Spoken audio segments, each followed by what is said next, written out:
As a former Marine, I knew how to spot trouble before it knocked on my door.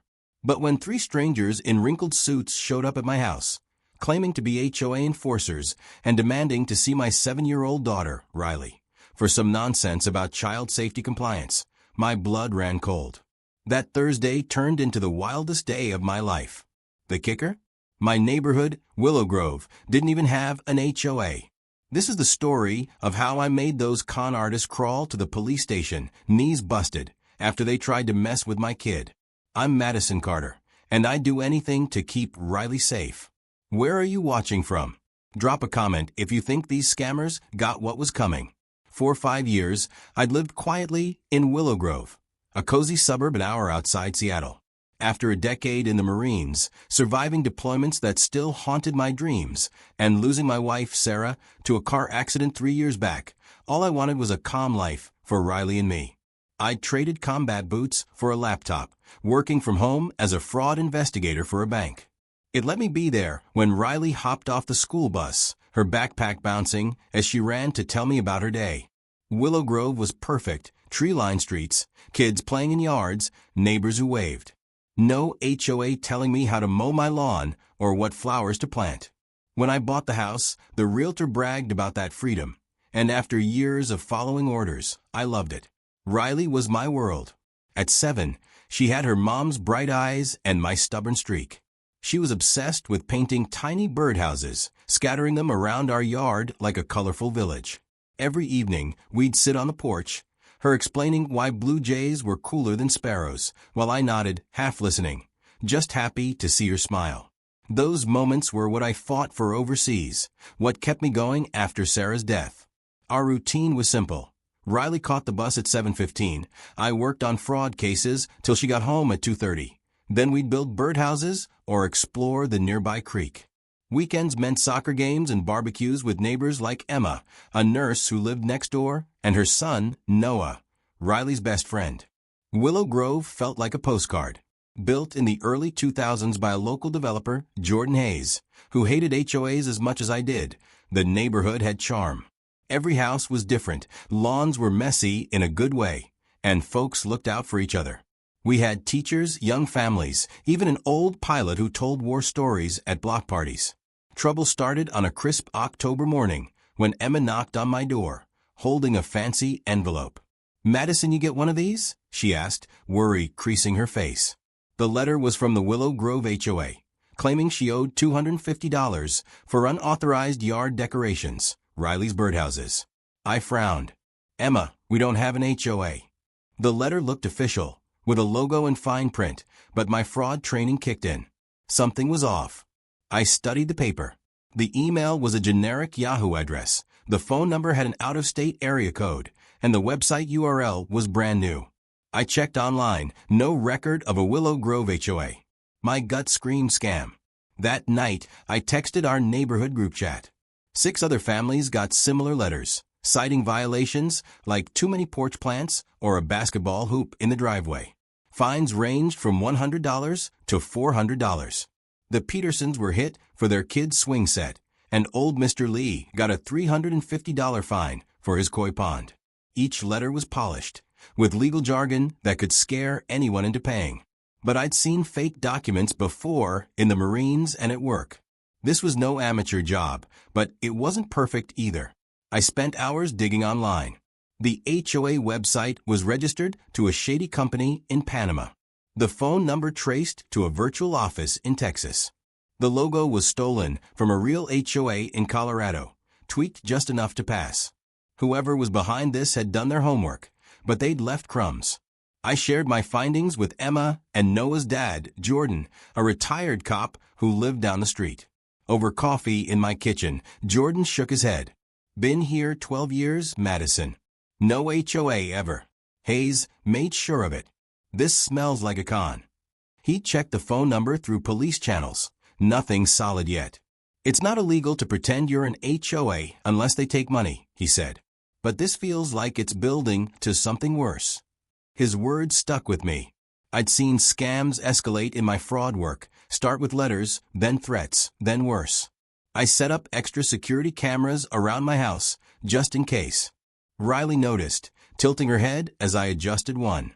"Dad, why are you messing with the cameras?" she asked, clutching a half-painted birdhouse. "Just keeping us safe, kiddo," I said, ruffling her hair. But her question lingered, stirring the protective fire in my chest. That night, I couldn't sleep, checking the cameras every hour. Something told me this fake HOA wasn't just about money. They were watching us, and I wasn't going to let them get close to Riley. Not on my watch. The next morning, I woke up with a knot in my stomach, the kind I used to get before a mission. Riley was at the kitchen table, painting a birdhouse bright yellow, humming a tune. I forced a smile, not wanting her to see my worry. "That's a pretty one, kiddo," I said, kissing her forehead. "Gonna attract all the sparrows." She giggled, but my eyes flicked to the window. I couldn't shake the feeling we were being watched. Around noon, I spotted a gray SUV parked across the street, idling too long. A guy in a cheap suit was inside, snapping pictures of my house. My marine instincts screamed danger. I grabbed my phone, zoomed in on the license plate through my camera app, and sent it to Jordan. "Check this out," I texted. "This isn't random." Jordan called back in minutes. "Plates from a rental company. Leased to some outfit called Community Standards LLC. Sounds fishy. I'm running it deeper, but Madison, keep Riley close." His voice was tight, like he knew this was bigger than a few fake letters. I told Riley to stay inside and lock the doors. That afternoon, Emma rushed over, her face pale. "They came to my house," she whispered, glancing at Riley playing in the living room. "3 guys, said they're from the HOA. Wanted to inspect my backyard for violations. Asked about you and Riley Madison. Said they needed to check if she's in a safe environment." My jaw clenched. "Safe environment? They're scammers, Emma. Did you let them in?" She shook her head. "No, I told them to come back with ID. They got mad and left." I pulled up my security footage. The same gray SUV was at Emma's house an hour earlier. 2 men in suits, one short and stocky with a slick smile, the other tall and bulky, like he spent too much time in a gym. The third, a skinny guy with glasses, stayed in the car, typing on a laptop. I recognized the setup for my fraud work. Con artists always had a talker, a muscle, and a tech guy. But asking about Riley? That crossed a line. I called Jordan. "They're targeting my kid now. We need to shut this down." He agreed to meet me that evening to plan, but before we hung up, he said, "Madison, my buddy at the station found something. That LLC? It's linked to a guy named Victor Hayes. No relation to our developer, but he's got a rap sheet, fraud, extortion, you name it." That night, after Riley was asleep, I dug into Victor Hayes. My fraud training kicked in, and I used every tool I had: public records, dark web forums, even some old Marine contacts. Hayes was bad news. A con man who'd run fake HOA scams in Arizona and Nevada, scaring people into paying fines or selling their homes cheap. His crew would pose as officials, forge documents, and push until families broke. What chilled me was a forum post where Hayes bragged about leveraging kids to pressure parents. My heart pounded as I thought of Riley's birdhouses, her smile, her trust. No way was this creep getting near her. The next day, things got weirder. A neighbor, old Mr. Lee, called me in a panic. "Madison, they left a notice on my door. Says I owe $500 for my koi pond, and they're coming to seize it tomorrow if I don't pay." His voice shook. I ran to his house, finding him clutching a letter that looked identical to Emma's, down to the fake logo. "They can't take your pond, Mr. Lee," I said, squeezing his shoulder. "It's a scam. I'm handling it." But as I left, I saw the gray SUV again, parked 2 blocks away. The skinny guy was taking photos of Mr. Lee's yard. I snapped a picture of him and sent it to Jordan. "This is getting personal," I texted. Jordan replied, "Got a hit on the skinny one. Name's Ethan Cole, hacker type. Did time for identity theft. Be careful." I went home, my mind racing. These guys weren't just after money. They were building a case, watching us, learning our routines. I checked on Riley, who was gluing feathers to a birdhouse. "Dad, why do you look so mad?" she asked, her eyes wide. I knelt beside her. "Some people are trying to cause trouble, but I won't let them. Promise." She nodded, but her little frown killed me. That evening, I met Jordan at his garage. He showed me a file on Victor Hayes. He's the brains, Jordan said. Ethan's the tech, and the big guy, Logan Price, is the muscle. They've hit other towns, same playbook, fake HOAs, threats, then they buy up properties for nothing. I slammed my fist on the table. They're not taking our homes. And they're not touching Riley. Jordan nodded. We need proof, Madison. Something to nail them before they try anything worse. As I walked home, I saw the SUV again, parked near the park where Riley played soccer. The stocky guy, Victor, was talking on his phone, gesturing wildly. I hid behind a tree, close enough to hear him say, "The Marine's the problem. We need his kid to make him crack." My blood turned to ice. They weren't just scamming. They were planning something darker. I texted Jordan the audio I'd recorded on my phone. "They're after Riley," I wrote. "We end this now." That night, I moved Riley's bed to my room and rigged extra locks on the doors. Nobody was getting to my girl. Not while I was breathing. I barely slept that night, my old Marine instincts on high alert. Riley was curled up in my bed, her soft snores calming my nerves, but every creak of the house made me check the cameras. By morning, I was wired, sipping coffee, and replaying Victor's words in my head. We need his kid to make him crack. No way was I letting that happen. I called Emma at dawn. "They're targeting Riley," I said, keeping my voice low so Riley wouldn't hear. "I need you to take her and Noah to your mom's place today. Somewhere safe." Emma didn't hesitate. "I'm on it, Madison. But what's your plan?" I gritted my teeth. "I'm going to catch these guys in the act." After dropping Riley off with Emma, I met Jordan at the community center. He looked as tired as I felt, holding a stack of papers. "Got more on Victor Hayes," he said. "He's not just a con man. He's tied to a bigger fish, some real estate tycoon named Claire Novak. She funds scams like this, buys up the properties her crews scare people out of." My stomach twisted. "So this is a land grab?" Jordan nodded. "They've done it before. Push families out, flip the houses for millions. Willow Grove's prime real estate now." I clenched my fists. They picked the wrong neighborhood. We hatched a plan. Jordan would tail the gray SUV while I set a trap. I posted in the neighborhood chat, pretending I was scared and ready to pay the $250 fine for Riley's birdhouses. "Let's see if they bite," I told Jordan. Sure enough, an hour later, a new letter arrived, demanding I meet a compliance officer at my house that afternoon. It was signed by Victor Hayes himself. I smirked. "Got you." But then my phone buzzed with a text from an unknown number. "We know where Riley plays soccer. Pay up or we check her safety ourselves." My heart stopped.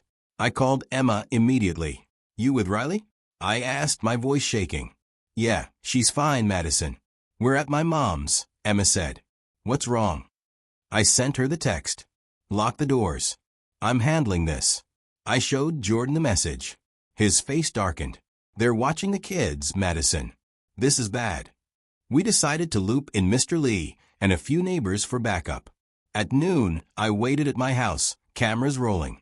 Victor showed up with Logan, the muscle, and Ethan, the hacker, in tow. Victor knocked, his fake smile wide.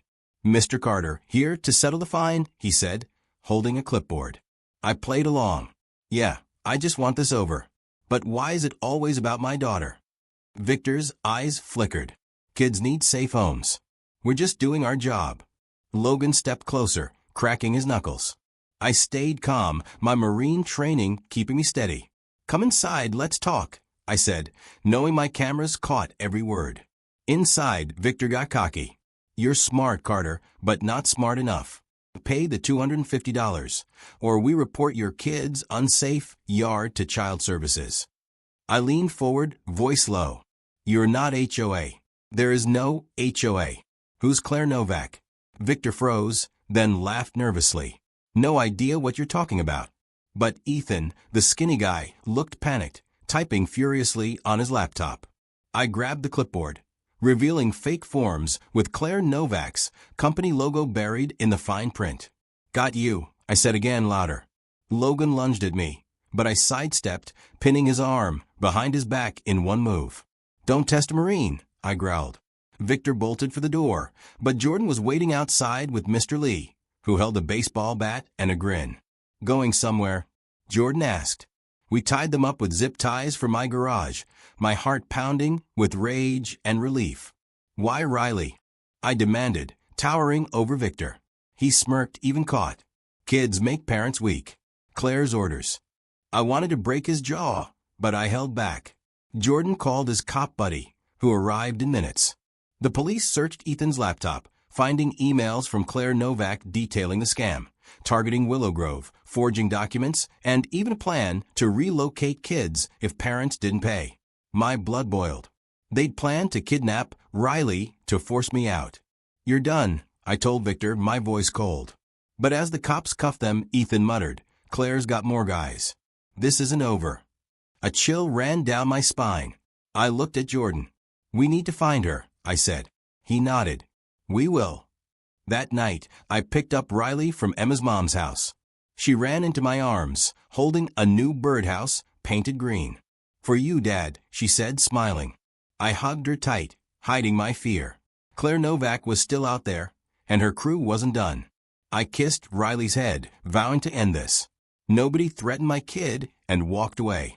I hugged Riley tighter than ever that night, her green birdhouse sitting on the kitchen counter like a reminder of what I was fighting for. The cops had Victor, Logan, and Ethan in custody, but Ethan's warning about Claire Novak echoed in my head. This wasn't over. By morning, I was back in my home office, digging deeper into Claire Novak. My fraud training kicked into overdrive. I found her name tied to a Seattle real estate firm, Pinnacle Properties, with a shiny website boasting about community revitalization.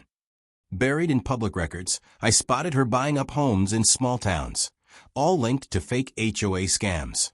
She was a ghost operating through shell companies, but I had her scent. Jordan swung by at 8 a.m., his face grim. Police hit a wall, he said, tossing a file on my table. Claire's got lawyers stonewalling. Victor's crew isn't talking, and Ethan's laptop had encryption even the tech guys can't crack yet. I slammed my coffee mug down. She's coming for Willow Grove, Jordan. And Riley's on her list. He nodded. We need leverage. Something to force her hand. Then my phone buzzed. A new email from the fake HOA, sent from a different address. Final notice. Vacate your property by Friday, or we enforce compliance. Attached was a photo of Riley at the park, kicking a soccer ball. My heart dropped. They're still watching her, I whispered. I called Emma, my voice shaking. Is Riley with you? She was at school with Noah, safe for now, but I wasn't taking chances. I drove to the school, my old Marine focus locking in. The principal, Mrs. Carter, no relation, let me pull Riley early. Dad, what's wrong? Riley asked, clutching her backpack. I forced a smile. Just a dad thing, kiddo. Want to get ice cream? She grinned, but her eyes searched mine. I hated lying, but I needed her calm. On the way home, I noticed a black sedan tailing us, too close for comfort. I took a sharp turn down a side street, losing them, but my gut screamed Claire was tightening the noose. Back home, I rallied the neighbors. Emma, Mr. Lee, and a dozen others crammed into my living room. These aren't just scammers, I said, showing them the photo of Riley. They're threatening our kids. Gasps filled the room. Mr. Lee shook his fist. They can't take my pond or your girl, Madison. Emma chimed in. Noah's scared to play outside now. We fight back. I nodded. We set a bigger trap. Make them think we're weak, then hit hard. The plan was simple. I'd pretend to negotiate with Claire's crew, while Jordan and the neighbors gathered evidence. We'd catch them red-handed. That afternoon, I replied to the email, offering to meet at a local diner to discuss payment. A response came fast. Tomorrow, 2 p.m. Come alone. I showed Jordan. It's a setup, he said. They'll try something bold. He was right. That night, my cameras caught a new guy sneaking around my backyard, tampering with Riley's birdhouses. He was wiry, with a scar across his cheek, not part of Victor's crew. I grabbed my flashlight and confronted him. Who sent you? I barked, pinning him against the fence. He squirmed, dropping a tiny camera. Nobody. Just checking violations, he lied.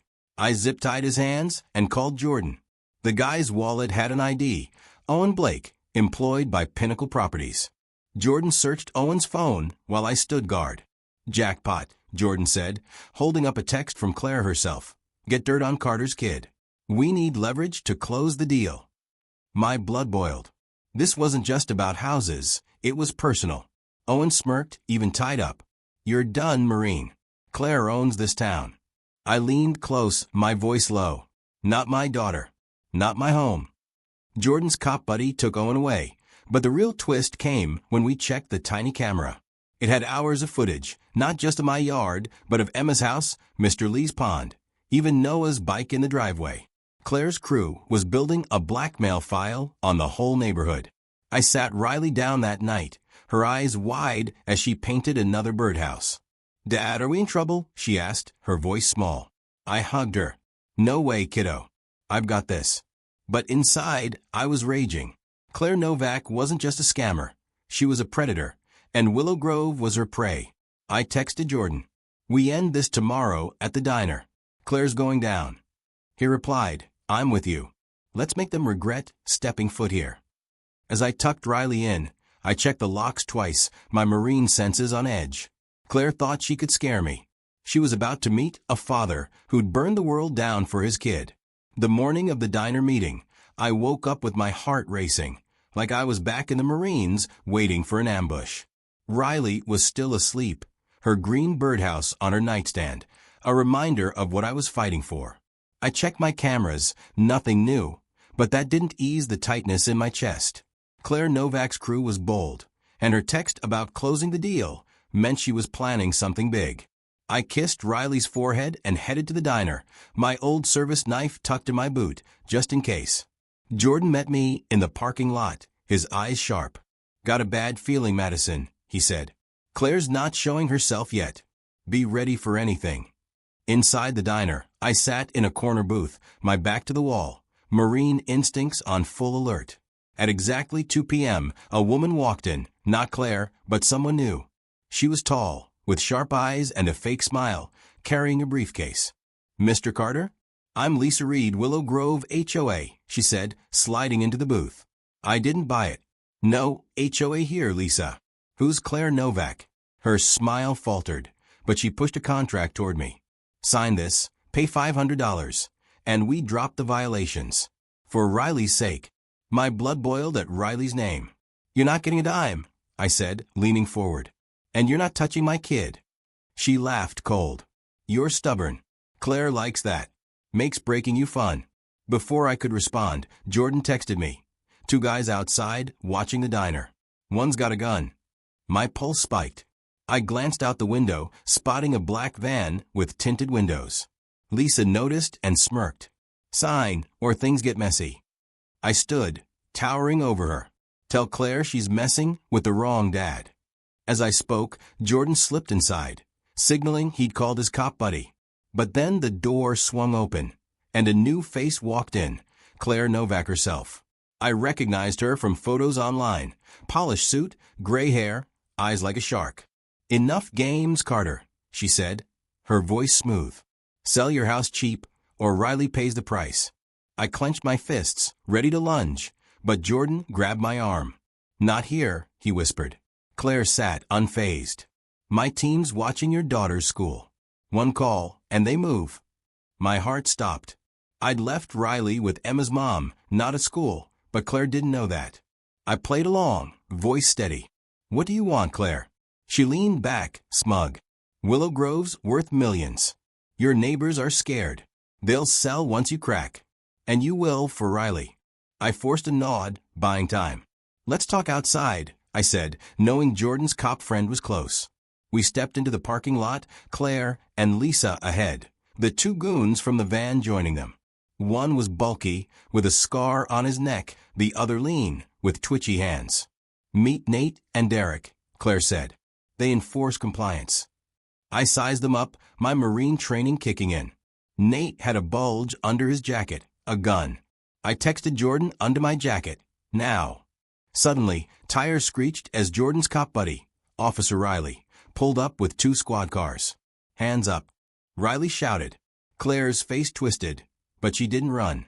You're out of your league, Carter, she hissed as Nate reached for his gun. I moved faster, tackling him to the ground, twisting his arm until he dropped it. Derek bolted, but Jordan cut him off, slamming him against the van. The cops cuffed Nate and Derek, but Claire and Lisa slipped into a waiting car, speeding off before Riley could stop them. "We'll get her," Riley promised, hauling Nate away. I grabbed Jordan. "They know Riley's not at school. We need to check on her." We raced to Emma's mom's house, my heart pounding. Emma opened the door, Riley and Noah playing in the backyard. "They're fine," Emma said, but her face changed when I showed her Claire's contract. "Madison, this has my address on it," she whispered. A chill hit me. Claire's crew had been to her house too. That night, I moved Riley and Noah to a friend's cabin outside town, somewhere Claire couldn't find. Riley clung to me, scared. "Dad, why do we have to hide?" she asked, her voice shaky. I knelt, holding her hands. "Some bad people are causing trouble, but I'm keeping you safe, okay?" She nodded, but her eyes were wet. I hugged her, my resolve hardening. Back home, Jordan and I found a new clue on Nate's phone, a map of Willow Grove with 5 houses marked, including mine and Emma's. Claire wasn't just after me. She wanted the whole neighborhood. "She's playing chess," Jordan said. "We're her pawns." I shook my head. "Not anymore. Tomorrow, we bring the fight to her." I stayed up all night, staring at the map from Nate's phone, my eyes burning.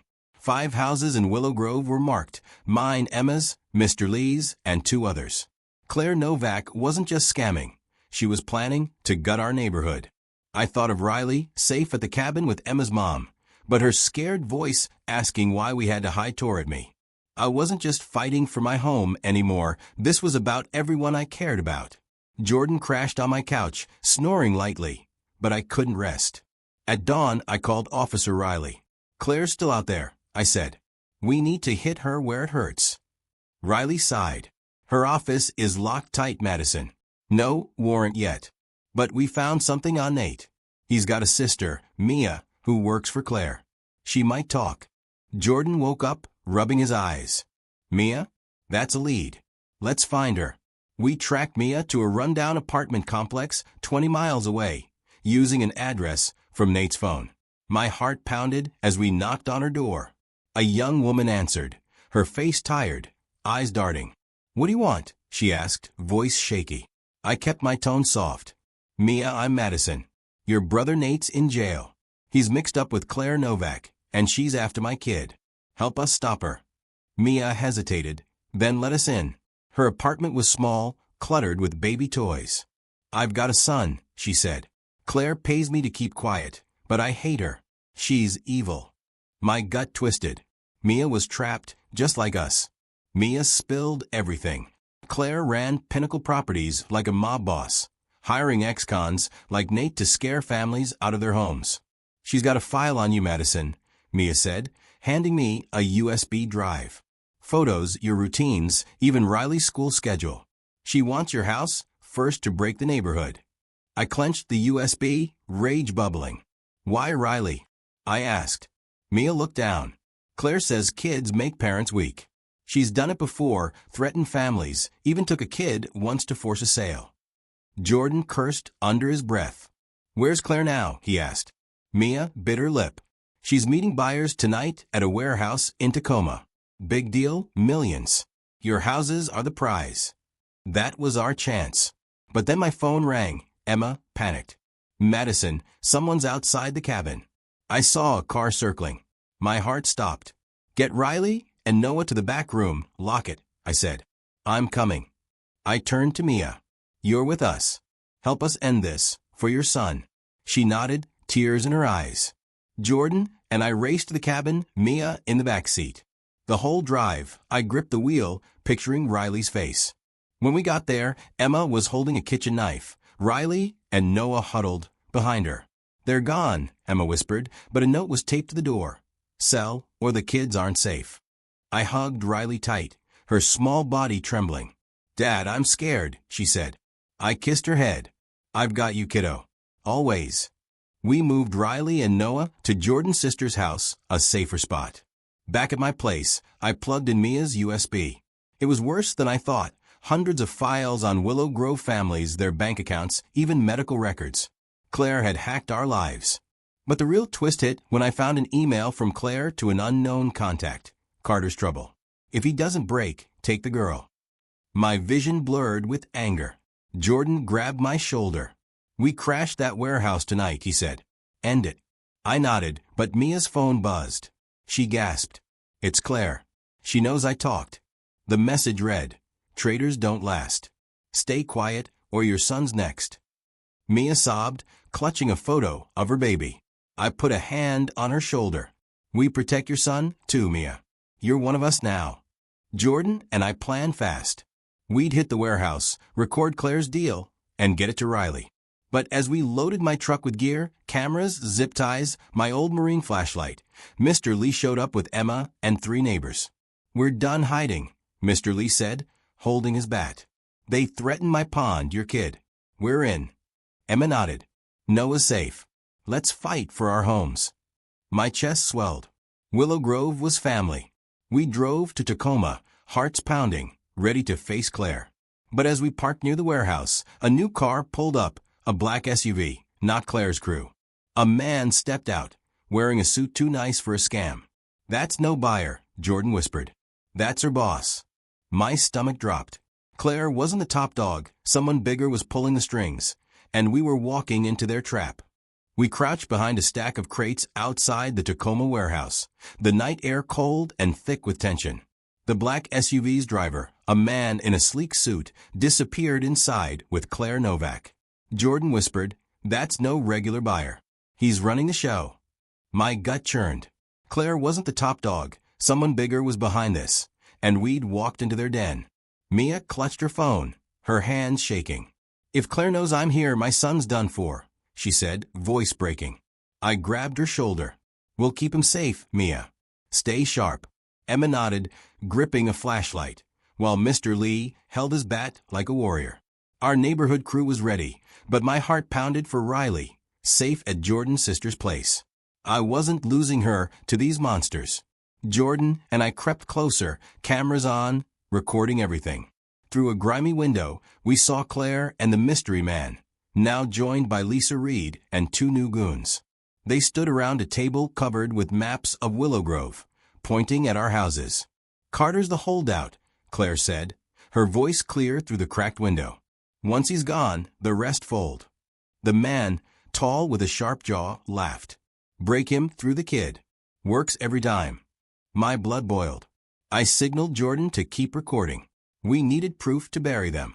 But then Mia gasped, pointing at her phone. A new text from Claire. Found your son's daycare, Mia. Talk and he's gone. Mia stifled a sob, and Emma hugged her tight. We've got you, Emma whispered. I pulled Mia aside. You're with us now. Claire's not touching your boy. She nodded, tears streaming, and handed me her phone. I forwarded the text to Officer Riley, adding, warehouse in Tacoma.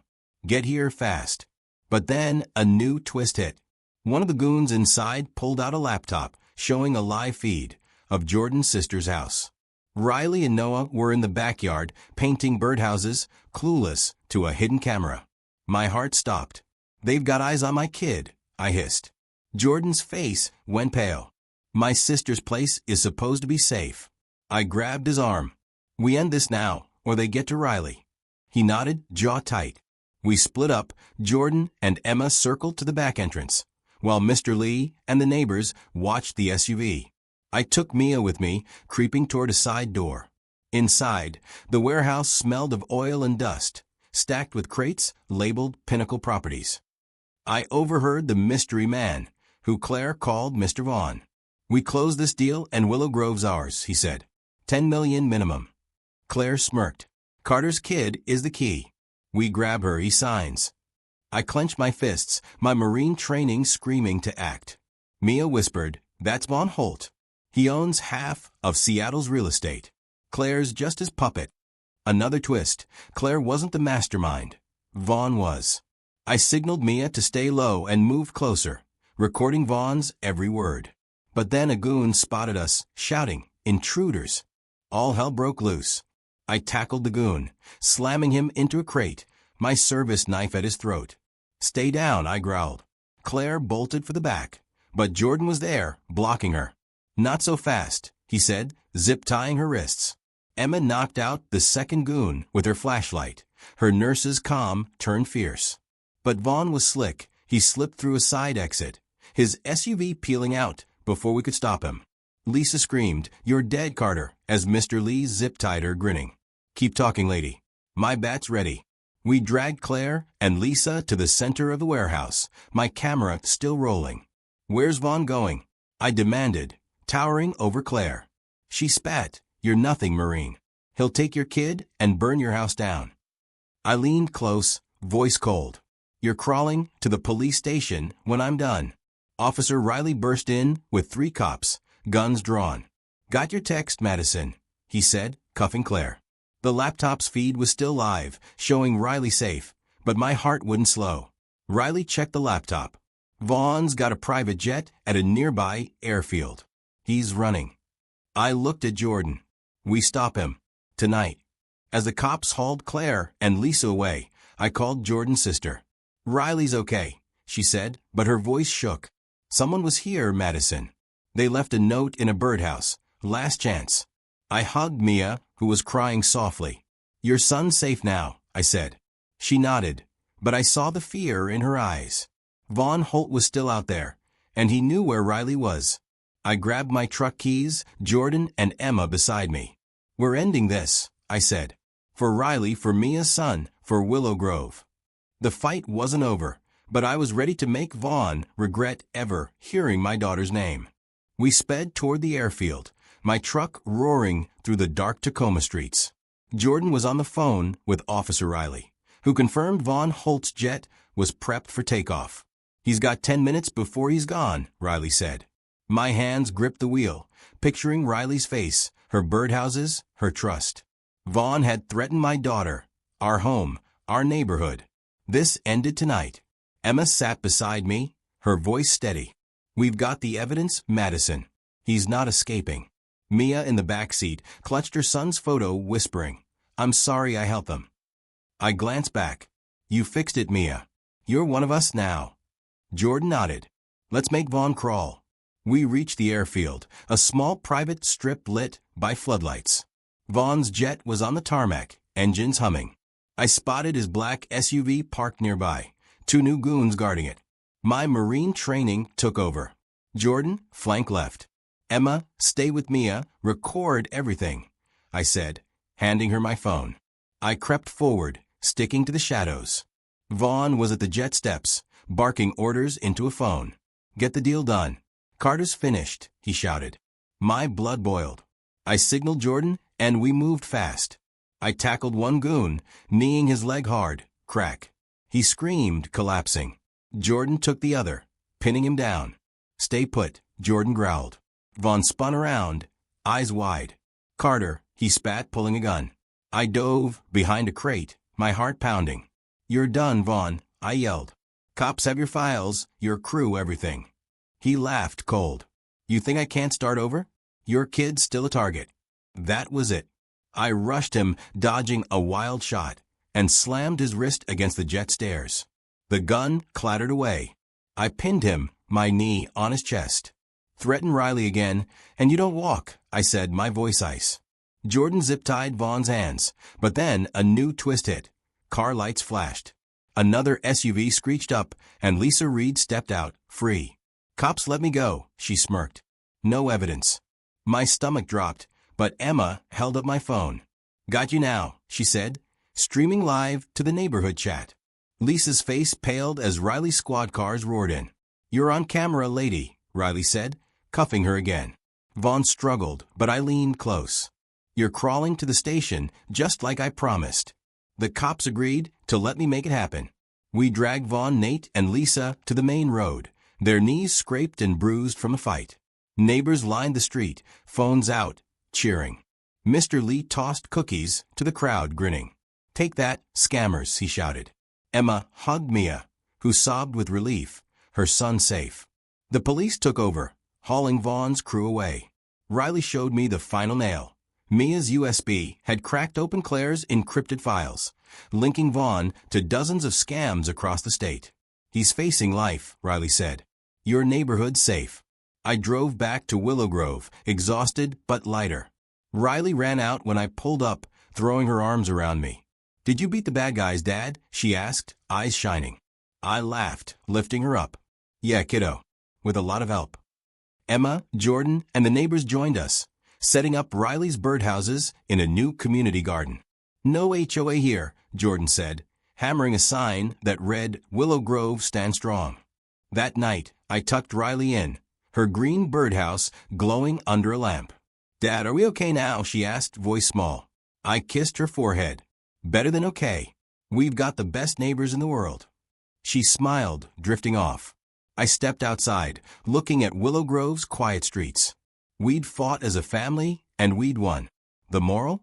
Trust your gut, protect your own, and never let bullies take what's yours.